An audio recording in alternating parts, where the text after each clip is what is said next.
Labas rytas, labas rytas. Koks nuostabus tas šeštadienio rytas. Iš tikrųjų, mano rytai atšilus orams prasideda 5:30 ir labai gera, neskubant, pajusti savo poreikius, kokie jie yra, taip gera stebėti miegančius dar vaikus, pasigrožėti ir pasimėgauti tyla, nes vos tik tai sukylam prasideda gan aktyvus gyvenimas. Ir taip gera, va dabar virtuvėje savo stoviu ir valgyti darau, ir indus plaunu, ir kambarius pasitvarkau, ir tokia pilnatvė, tokia maloni, ir tuo pačiu labai galvoju apie tą temą, ką pasidalinau informacija, tokia gan labai aiškia ir sutrumpinta informacija apie savižudybę, apie depresijų laikotarpį. Ir iš tikrųjų daugelis išgyvenom. Aišku, aš to nežinojau, niekas man tada nerašė, nieko nesakė. Tačiau susitikus vienuose ar kituose renginiuose, daugelis dalinasi, kad išgyvena arba išgyveno kažką panašaus ir klausia, kaip aš per tą ėjau. Ir man labai gera tada dalintis, kai žmonės patys klausia, o ne peršant savo kažkokią patirtį ar žinias. Ir taip pat mokausi nustoti gelbėti pasaulį. Nes aš tą darau nuo pat vaikystės ir tai labai stiprus mano yra įprotis, kurį dabar po 44 mano gyvenimo metų reikia transformuoti ir padėti ir gelbėti žmogų tik tada, kai jisai pats to paprašo. Esu tikrai labai sukaupusi nemažai patirties ir yra tokia netgi paraplegikų asociacija. Kas žinot, kas nežinot, tai yra fizinė negalia, būtent su vežimėliais, kas važinėja žmonės. Ir aš ten savanoriavau prieš keletą metų Monciškėse, nuostabioje vietoje prie jūros. Ir tai buvo viena didžiausių irgi mano gyvenimo dovanų, kuomet vykdavo praktinės paskaitos ir tie patys žmonės, jie pasakydavo, nepadėkit mums, jeigu mes to neprašom, nes jūsų pagalba mums dažnai pakenkia. O mums atrodo, kad oi padėsim, oi tą, oi aną, net nepagalvodami, kad tai gali žmogui sukelti kaip tik daugiau sunkumų. Kas liečia depresijos, man tai buvo taip nežinoma daug metų, iš tikrųjų kažkaip net nepastebėjau. Gal šiek tiek pastebėdavau, kad ištisus metus man būdavo lyg ir viskas tvarkojo, vat atėjus rudeniui man labai sukildavo emocijos, tapdavo pikta, viskas būdavo nemalonu, nepatinka, nefaina, gyvenimas nemielas.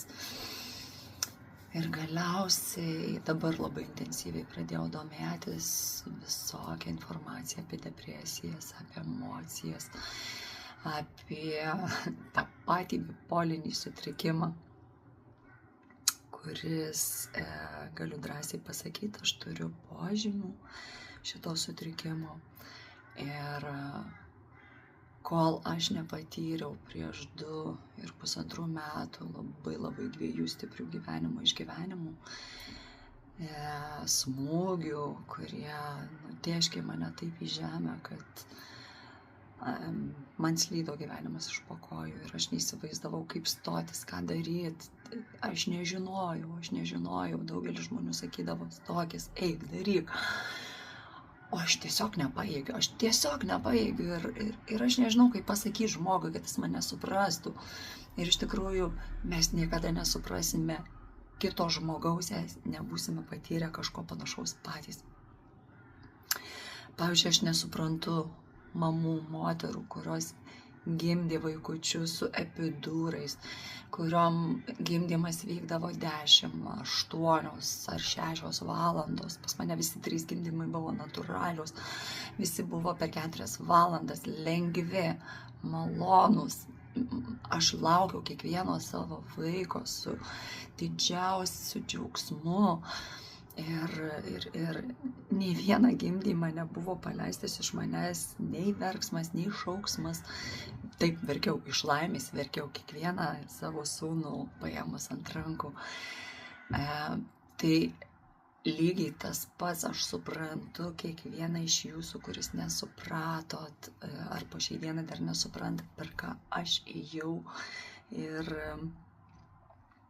Ir labai džiaugiuosi tikrai draugėmis ir draugais, kurie išdrįso man pasakyti, aš tavęs nesuprantu, aš nežinau apie ką tai. Ir aš jūs puikiai suprantu tikrai, nes tai yra labai sunku suvokti. Kažkodėl mums lengva priimti, suprasti žmogų, kuris susilaužė koją, susilaužė ranką, ar kažkokį turi gal žarnyno sutrikimą, nes tikrai esam daugelis tą patyrę. Bet kas liečia psichologinės ligas, tai daugeliu yra vis dar tas stigma, ar kaip ten tas žodis, kur nujaučia psichas, durnas, ar ne? Bet iš tikrųjų tai yra lygiai tokia pati liga, kaip ir tie patys alkoholikai, turintys priklausomybę nuo narkotikų ar nuo santykių. Ir jeigu mes to nepatyrę patys, mums sunku priimti. Ir šitoj vietoje iš tikrųjų, mielieji, brangieji, taip mes viskam turim teisę, bet pasistengiam atrasti atjautos tokiem žmonėm. Nereikia mūsų gailėti, mums ir taip per daug sunku, mes patys gailimės savęs, mums patiem gėda dėl savęs, mums patiem baisu dėl savęs. Ir tai yra iš tikrųjų toks periodas, kai aš asmeniškai pasidalinsiu, kai yra didžiulė duobė emocinė. Man mažiausiai reikia žmonių, kurie sakytų man, kokia tu egoistė ar dar kažką. Aš ir taip per daug save plaku už tai, kad aš esu. Aš taip save laikiau niekam tiku šitoj žemėj, aš kenkiu visiems, mano taip smegenys tuo metu veikia. Tai iš tikrųjų šį kartą esu labai dėkinga vienai savo nuostabiai draugiai, mano seseriai. Daugelis mus laiko seserimis, nes mes sako, kad panašios. Tai iš jos vienintelės aš priėmiau tuos žodžius, kai jinai sakydavo, nesikeiksiu, bet jinai su keiksmažodžiais man pavarė. Renata sako, tu neturi teisės nei gulėt lovoj, nei gedėt, nei aukos vaidmenį įkritus būti. Tu privalai keltis vardan vaikų, vardan savęs, eit daryt. Man neįdomu, sako, eik į Maksimą, dirb kažką, bet tik tu kažką daryk. Ir aišku, ir tuo pačiu jinai ir suprato, kad aš nepajėgiu. Tuo metu, aš žinokit, užsiklojus dėkėjais kaldrom, aš nenoriu išlipti iš lovos, nes aš tiesiog nenoriu gyventi, nes atrodo, kad, buvo surašyta, ar ne, pasiskaitykit, labai gražiai surašyta, ką žmogus tuo metu galvoja. Ir iš tikrųjų ant tiek užvaldomus tas yra aukos vaidmuo siaubingas ir kad iš jo išlipti yra neapsakomai sunku. Tai labai dėkoju, kad ta mano draugė tiesiog ėmė ir paskambino savo kitai draugiai psichologiai. Tada davė man tos psichologijos numerį. Aš jai per negaliu pasiskambinau, susitariau. Ir tik vardan dėl to, kad valio, kad aš dar suvokiau tuo metu, kad turiu tokių nuostabių draugų, kurie manim taip rūpinasi. Ir aš tiesiog negaliu neatsižvelgti jų tą rūpestį ir atsisakyti tos pagalbos. Aš susisiekiau su ta psichologė, mudvi pabendravom. Tada jinai man, ta psichologė, padovanojo dar vieną seansą. Mudvi vėl susitikom, nežinau, ar kitą dieną, ar po 2 dienų. Ir tada aš pradėjau po truputį traukti save iš tos duobės. Ir šitoj vietoj, taip, niekas mums negali padėti, tik tai mes patys. Bet mums reikia jūsų palaikymo. Aš labai dėkoju visiems savo draugam, kurie jautė mane, siuntė man šviesą, meilę ir tiesiog kantriai laukė, kol aš pati išlipsiu, kol aš pati paskambinsiu jiems ir pasakysiu, ar gali man padėti, man reikia tavo pagalbos. Nes daugelis tikrai žino, apie ką tai yra. Ir žino, kad padėti kitam, kol jisai neprašo pagalbos, tai yra beprasmis reikalas. Tai va, tai tikrai labai vardais nevardinsiu, galbūt nenori kiti, kad juos vardinčiau, bet tikrai kiekvienas žino, kas buvo pas mane atvažiavęs, kas man skambino, kas man rašė, netgi ir po užsienį keliaujantys žmonės. Tikrai pragėjai visą širdį atvėru, sakau, dėkoju jums, kad buvote mintimis, širdėmis, žodžiais, veiksmais su manimi ir šalia manęs ir padėjot man pereiti šitą laikotarpį. Ir aš iš tikrųjų tik tai šią žiemą suvokiau, kad turiu bipolinio sutrikimo požymių. Ir man buvo labai sunku tai pripažinti, nes aš visą gyvenimą tokia nei gerinti, nei rūkanti, nei vartojanti kažką, net tos pačios farmacijos, medicinos aš nepriimdavau, nes mano močiutė buvo gamtos mylėtoja ir natūralios medicinos mylėtoja. Ir aš stengdavausi visada, kiek įmanoma, kuo natūraliau gydytis ir savo vaikus gydyti. Ir kada teko, tiesiog aš neturėjau dar irgi daug ir žinių, ir patirties, kad ir apie tą patį hormonų sutrikimą, kad pas mane yra tiesiog hormonai sutrukę ir kad galėčiau kreiptis ir į natūralios medicinos žmonės. Bet tuo metu jau, kai aš buvau dugne, man tiesiog reikėjo gelbėti save. Ir tikrai drąsiai kreipiausi į psichiatrą ir tikrai taip pat labai esu dėkinga Elektrėnuose esantiems psichiatrams. Aš juos branginu ir esu labai dėkinga, kad jie manimi rūpinasi ir padeda man. Aš nežinau, daugelis kažkodėl sako, kad jiems padidina vaistus ir aš suprantu, kodėl yra didinami vaistai. Jeigu mes patys su savimi nedirbame, o tai yra pats pagrindinis darbas su savim, tai faktas, kad mums reikės vis daugiau ir daugiau tos chemijos. Bet jeigu mes dirbam su savim, jeigu mes, kaip aš, galiausiai priėmiau, kad aš turiu tuos požymius ir galiausiai man tai padėjo suvokti, ką aš turiu daryti tais periodais, tai Kas nežinot, bipolinis sutrikimas tai yra, kai yra depresija, kada žmogus yra gilioj duobėj ir tiesiog atrodo nebegali gyventi ir nebežino kaip gyventi ir nežino kaip savo padėti. Ir kai jisai pakyla, jisai būna manijos etape, kada viskas faina, viskas gražu, viskas mylima, malonu.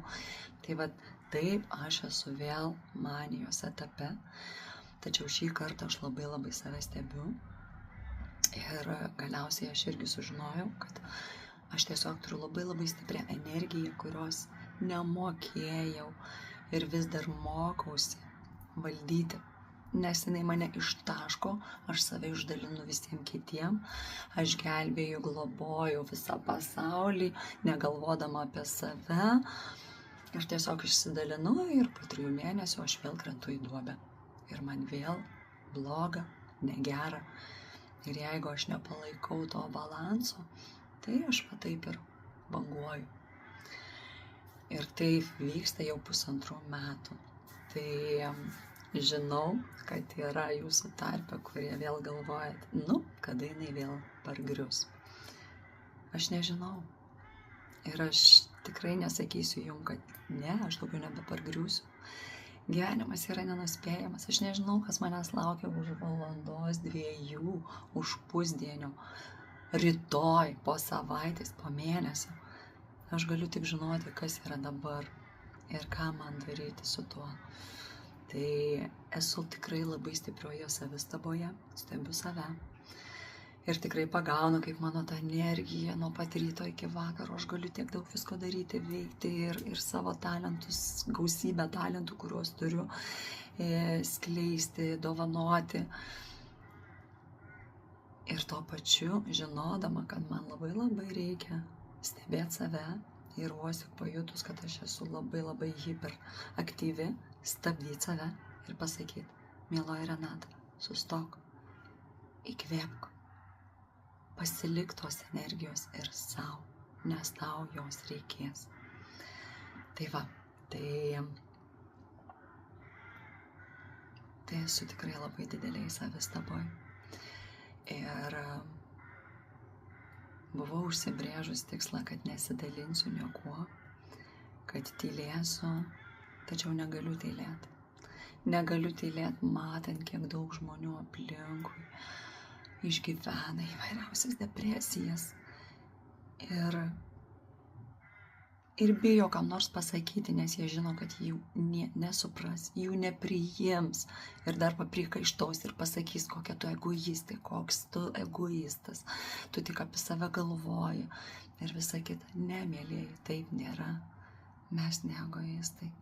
Mūsų tiesiog smegenys serga ir mums reikalinga visokeriopą pagalbą. Tai va, taip, yra žmonių, kurie nenori savo padėti. Arba gal neieško tos vidinės stiprybės, kad savo padėti. Ir gyvena saujomis, valgydami ir gerdami tuos vaistus. Kai kas netgi geba. Sužinojau, tikrai turėjau grupinės psichoterapijas ir sužinojau, kad tie patys psichologai, psichiatrai dalinosi, kad yra žmonių, kurie užsigeria netgi alkoholiu, tuos pačius vaistus. Tai čia yra tragedija. Tai valio, ačiū tau visatą, ačiū tau Dieve, kad aš negeriu ir net nematau prasmės visame tame. Aš kalbu apie nealkoholinius gėrimus. Ir taip pat, mielieji, jeigu jūs gerit, jeigu jūs to norit, jeigu jūs jaučiat, kad to reikia, darykit.